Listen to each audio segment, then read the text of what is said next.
सभी छोटे बड़े श्रोताओं को सुनीता भटनागर का प्यार भरा नमस्कार। ऑडियो स्टोरीज के हमारे चैनल कहानी जगत में आप सभी का स्वागत है। हिंदी कहानियों की श्रृंखला में आइए आज सुनते हैं सरोजिनी साहू जी द्वारा रचित एवं दिनेश कुमार माली जी द्वारा हिंदी में अनुवादित कहानी चौखट। वे लोग अभी घर के दरवाजे से बाहर भी नहीं निकले होंगे कि काली बिल्ली ने उनका रास्ता काटा। उन लोगों में सबसे आगे इप्सिता, मध्य में माँ और सबसे पीछे पिताजी थे। पिताजी माँ से कहने लगे, रुक जाओ, काली बिल्ली ने रास्ता काटा है, चलो वापस भीतर लौट चलें, थोड़ी देर बाद जाएंगे। यूं भी इप्सिता बिल्ली द्वारा रास्ते काटे जाने को अंधविश्वास नहीं मानती थी और वह बिल्ली तो घर में रहते रहते उनकी पालतू बिल्ली की तरह बन चुकी थी। पिताजी पहले की अपेक्षा ज्यादा गंभीर दिखाई देने लगे, जबकि माँ के चेहरे पर किसी भी तरह के भाव नहीं आए। परंतु इप्सिता के मन में ख्याल आया कि हो सकता है आज मनोज से उसकी मुलाकात ना हो पाए। यद्यपि वह परीक्षा देने जा रही थी और उस समय उसे केवल परीक्षा के अच्छे या बुरे होने के बारे में ही सोचना चाहिए था। इप्सिता ने अपने माँ, पिताजी, भाई बहन की नज़रबंदी में बड़ी मुश्किल से 2 महीने ही गुजारे थे। जब पिताजी को सब रजिस्ट्रार ऑफिस से कोर्ट नोटिस देख कर आए उनके वकील मित्र ने खबर कर दी थी, तब वे विचलित हो उठे थे। माँ ने केवल यही कहा था, आखिर में तुमने यही कारनामा किया। ऐसे इप्सिता भी मन ही मन एक तरह से सिमट गई थी। कुछ दिनों बाद उसने देखा कि उसके चारों तरफ एक अदृश्य चारदीवारी बन गई है, जहां से बाहरी दुनिया की खबरें मिलना असंभव था। यहाँ तक कि मनोज को भेजी हुई 4 चिट्ठियों में से एक ही चिट्ठी उसे मिलती थी। मनोज की रजिस्टर्ड चिट्ठियां अधिकतर पिताजी ही हस्ताक्षर करके ले लेते थे।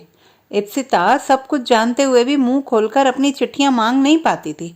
उसे ऐसा लगने लगा था मानो उसके चारों ओर दिन रात कोई न कोई षड्यंत्र रचा जा रहा हो। और आखिरकार जब उसकी विधि स्नातक अंतिम वर्ष की परीक्षा नजदीक आई, तब उसके परिजन इस बात को लेकर अधिक चिंतित हो उठे कि उसे परीक्षा में बैठने दिया जाए अथवा नहीं।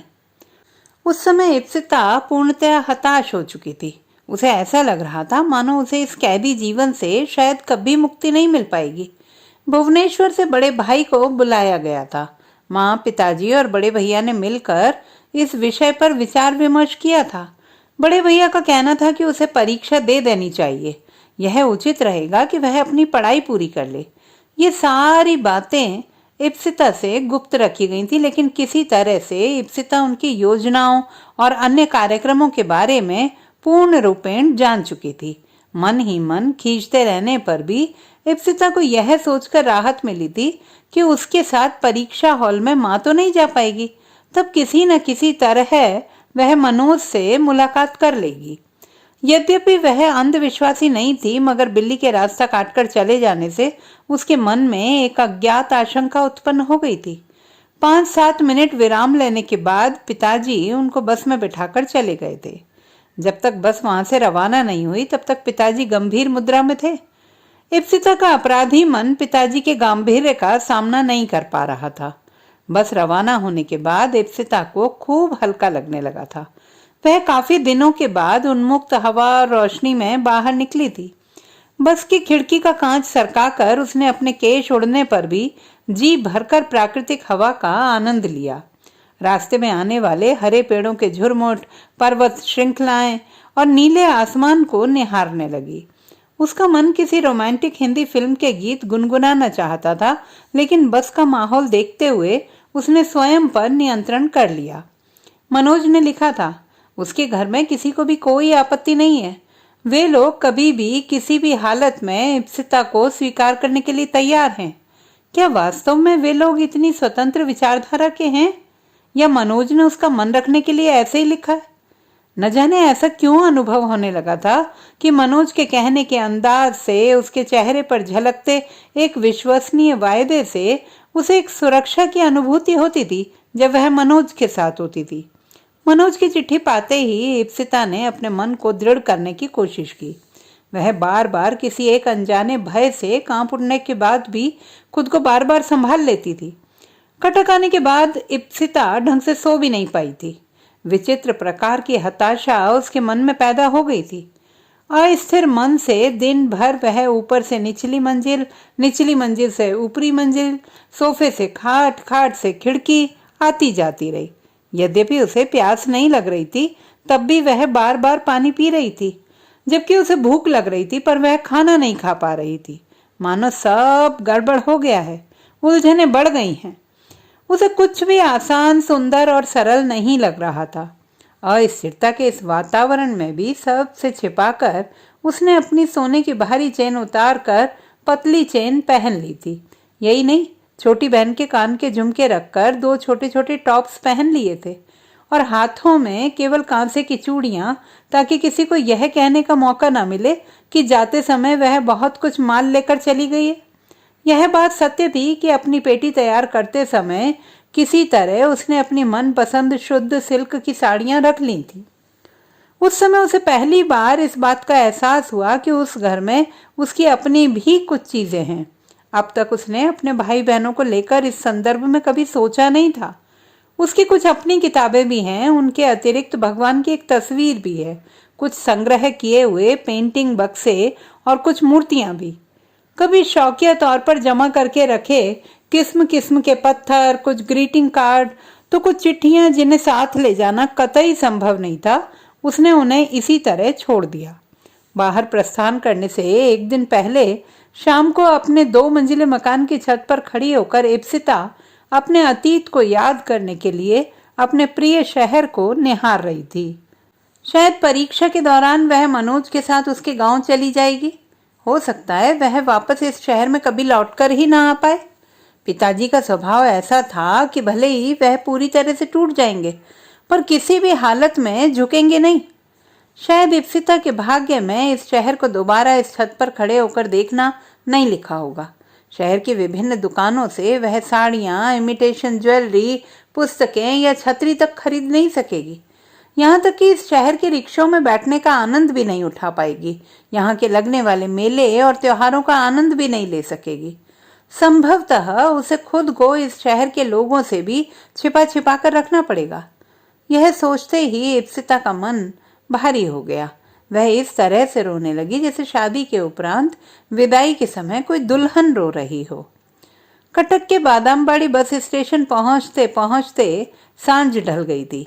जैसे ही इप्सिता बस से उतरी, उसकी निगाह मनोज पर पड़ी। वह पान की दुकान के आगे खड़ा होकर सिगरेट पी रहा था और अभी तुरंत आई उनकी बस की ओर ही देख रहा था। मनोज को वहां देखकर इप्सिता घबरा गई। माँ की ओट में रहकर वह मनोज की नजर से बचना चाहती थी, किंतु उसे याद आ गया कि अगर माँ ने मनोज को देख लिया तो एक और बखेड़ा खड़ा हो जाएगा। मनोज को माँ की नजर से बचाने के लिए इप्सिता फिर माँ के आगे आ गई और आगे बढ़कर रिक्शे वाले से किराया तय करने लगी।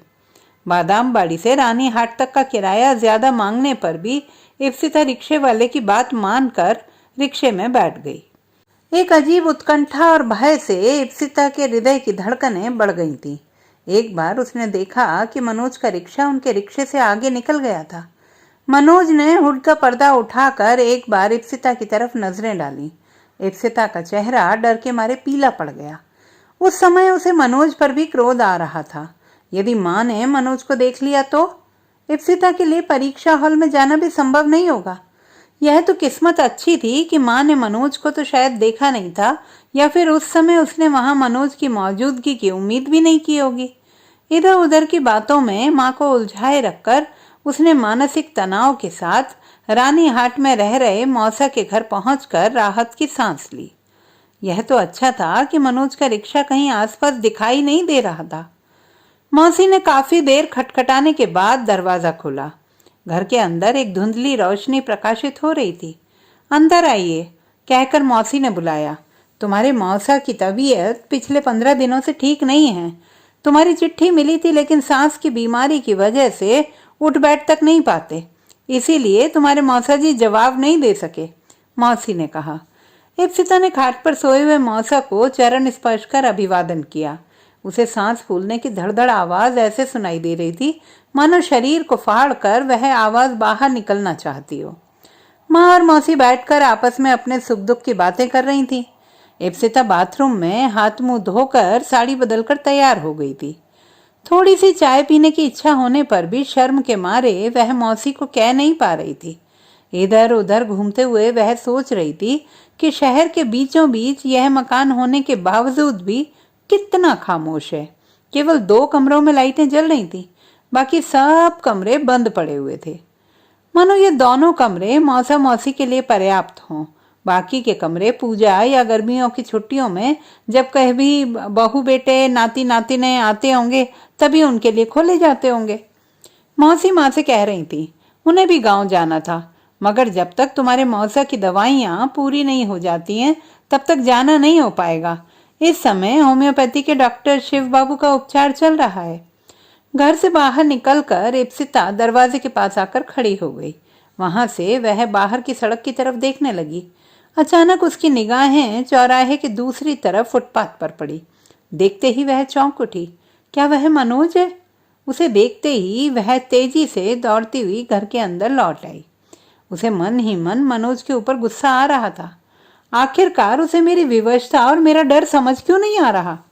ऐसी क्या बात वह कहना चाहता है जिसके लिए वह बादाम बाड़ी से पीछा करते हुए यहाँ तक आ पहुंचा? इप्सिता के दिल की धड़कनें भय से बढ़ रही थी। अपनी पेटी से किताब निकालकर वह अपने चेहरे का भय और उद्वेग छुपाना चाह रही थी, परंतु उसके मन में इच्छा हो रही थी कि वह दौड़कर मनोज के पास चली जाए। था ही कितनी दूर वह। चौराहे के इस ओर से उस ओर तक की ही तो दूरी थी। वह उसके पास जाकर कह आती, तुम्हें जो कुछ भी कहना हो कह दो, मगर इस चौराहे पर खड़े होकर मुझे परेशान मत करो। क्या तुम्हें मेरे भीतर फड़फड़ा रहे पंखों की आवाज सुनाई नहीं पड़ती? माँ ने आकर चाय दी और पूछा, पढ़ाई कर रही हो? इप्सिता ने सिर हिलाकर हामी भरी। अच्छा, मैं चलती हूँ। मौसी के काम में कुछ हाथ बटा लूँ, कुछ रोटियां बनवा लूँ। वह बूढ़ी है, कितना काम कर पाएगी? माँ ने कहा। जैसे ही वह जाने लगी, इप्सिता ने कहा, मैं जरा बाहर जाकर टूथपेस्ट खरीद कर लाती हूँ, घर से लाना भूल गई थी।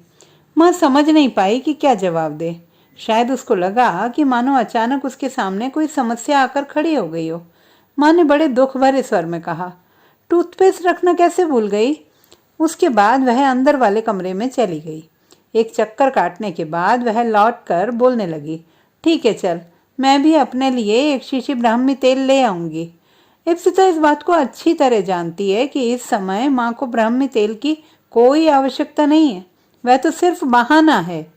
वह इप्सिता को अकेले नहीं जाने देना चाहती, इस भय से कि उसकी मुलाकात मनोज से ना हो जाए। अभी तक माँ ने मनोज के बारे में कुछ भी नहीं कहा था। यह तक नहीं पूछा कि उसका स्वभाव कैसा है, वह करता क्या है। वह केवल मनोज को पहचानती भर थी। माँ उसके रास्ते में कभी भी रुकावट नहीं बनी। ना ही उसने कभी टोका, ना ही कभी मनोज के साथ संबंध बढ़ाने के बारे में हिदायत ही दी। फिर भी इप्सिता इस चीज को अच्छी तरह जानती थी कि माँ भी उसके इस विवाह के लिए सहमत नहीं थी, क्योंकि पिताजी इस शादी के लिए राजी नहीं थे। इप्सिता यह अच्छी तरह जानती थी कि माँ भले ही कुछ ना कहे, पर उसकी खोजी निगाहें हमेशा उसका पीछा करती रहती हैं। उसे यह सब बड़ा अटपटा लगता था। वह केवल इन चीजों को अनुभव कर सकती थी, मगर कह नहीं सकती थी। उसे जेठ मास की उमस की तरह बेहद घुटन भरे माहौल का अनुभव हो रहा था।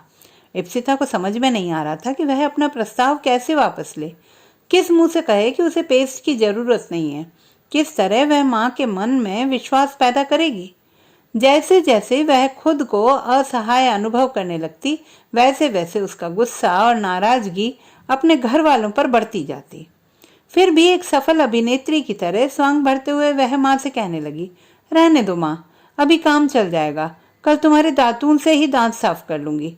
अगर इस समय हम बाहर गए तो मौसी बुरा मान जाएंगी। अभी हमें उनके काम में हाथ बटाना चाहिए। इप्सिता को रात भर ठीक से नींद नहीं आई। वह पूरी रात इधर उधर के ख्याल, तरह तरह के स्वप्न देखती रही, जैसे कि वह रात रात ना होकर कोई भीड़ भरी गली का रास्ता हो। सुबह उठने पर सिर भारी भारी लग रहा था।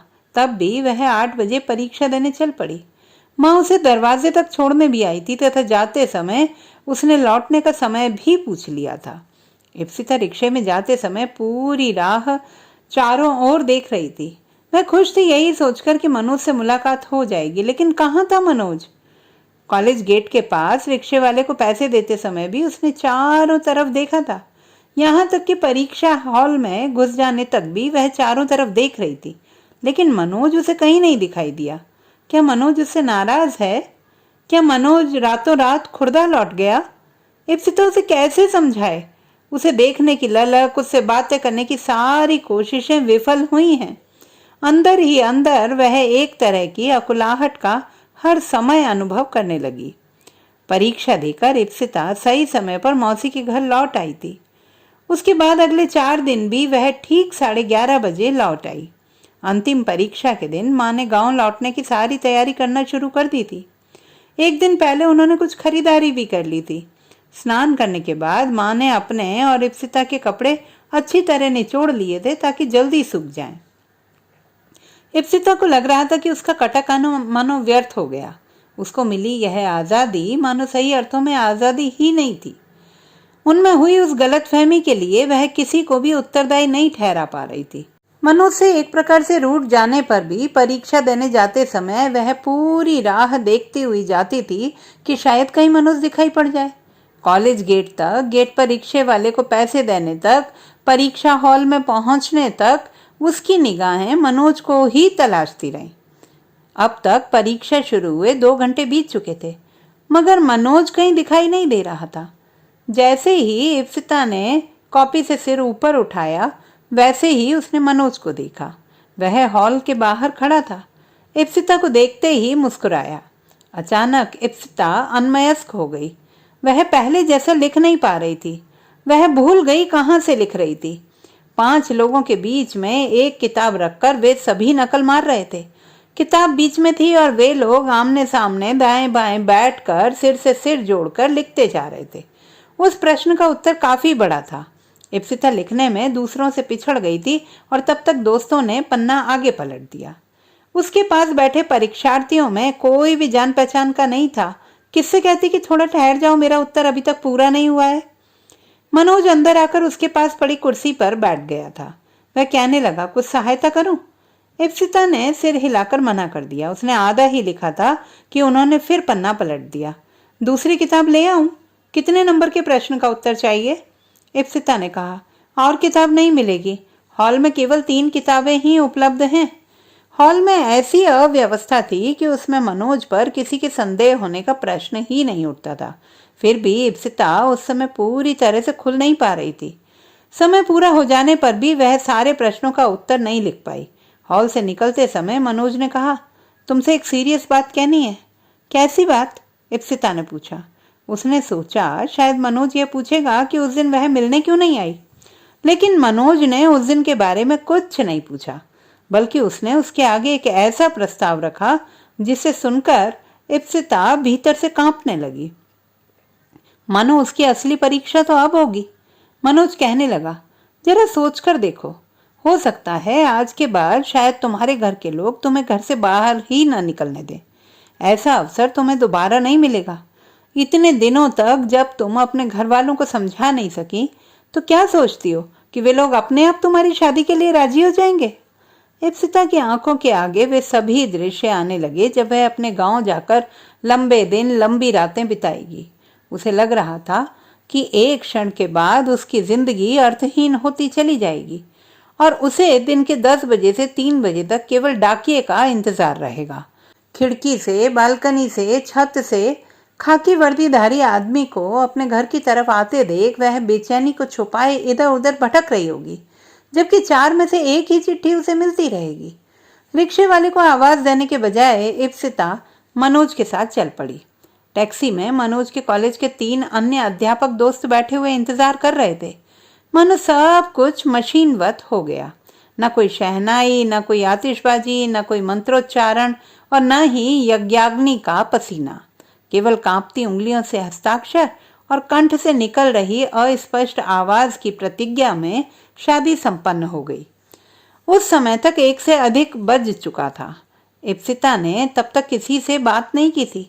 उसे लग रहा था मानो पैरों तले जमीन खिसक गई हो। उसे लग रहा था जैसे वह कुछ चोरी करके भाग रही हो।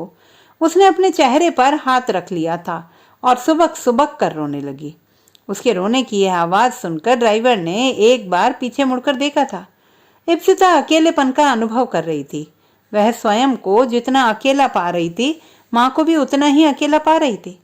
उसे लग रहा था कि मानो भोली माँ एक बुद्धू की भांति उसकी प्रतीक्षा कर रही होगी, दाल चावल ढककर खाना खाने के लिए उसका इंतजार कर रही होगी। मौसी के असंगत प्रश्नों से परेशान होकर मक्खियों को उड़ाकर खदेड़ने के बहाने बारंबार दरवाजे तक जाकर उसे देख आती होगी।